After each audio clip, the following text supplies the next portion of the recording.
Madhya Pradesh BJP के नए अध्यक्ष का चुनाव हो गया है। हेमंत खंडेलवाल को निर्विरोध प्रदेश बीजेपी की कमान सौंपी गई है।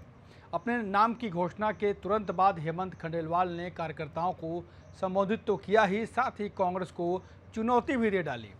इस वीडियो में हम आपको पूरी खबर विस्तार से बताएंगे।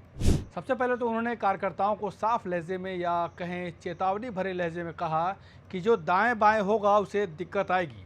इस बयान के कई मायने हैं।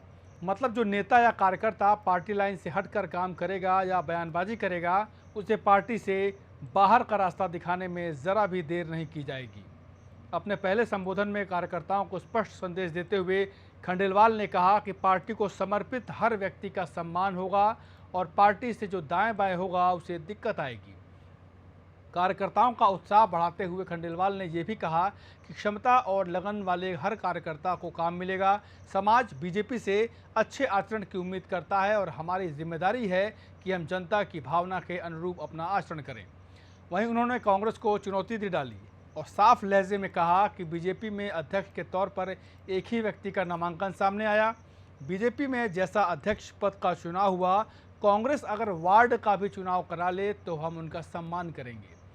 बीजेपी में सबसे बड़ा अनुशासन है जहां सब मिलकर काम करते हैं। यानी खंडेलवाल का कहने का मतलब साफ है कि कांग्रेस में ज़बरदस्त गुटबाजी और अंतर्कलह है।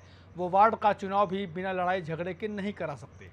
अब इसे लेकर कांग्रेस की प्रतिक्रिया ज़रूर सामने आएगी, लेकिन जिस तरह का संबोधन हेमंत खंडेलवाल ने अध्यक्ष बनते ही दिया है, उससे साफ है कि उनका काम करने का स्टाइल दूसरों से अलग है।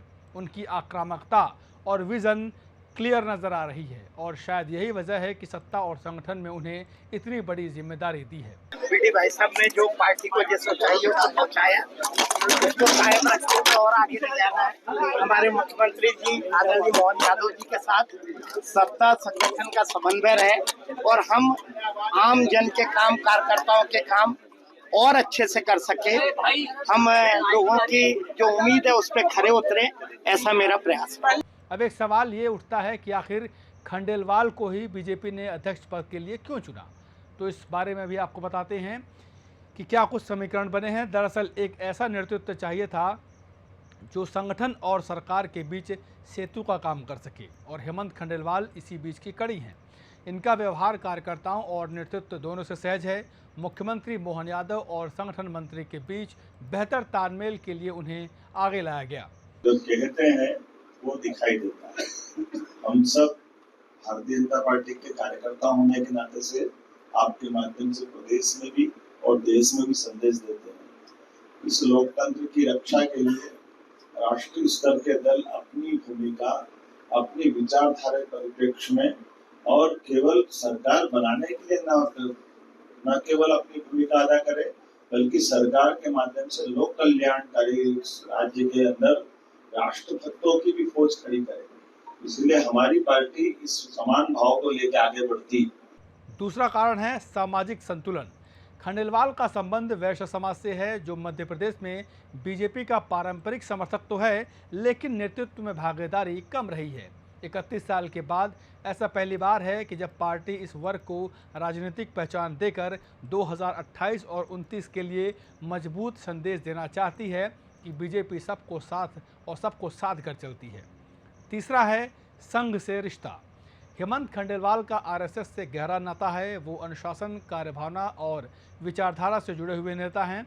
इससे पार्टी को यकीन है कि वो संगठन की रीढ़ बनकर ज़मीन पर पार्टी को मजबूत करेंगे और संघ के एजेंडे को भी संतुलित रूप से आगे बढ़ाएंगे। कुल मिलाकर कहा जा सकता है कि हेमंत खंडेलवाल को प्रदेश अध्यक्ष बनाना बीजेपी का राजनीतिक और रणनीतिक कदम है, जो सरकार और संगठन के संतुलन, जातीय संतुलन और आरएसएस से तालमेल को मजबूत करता है।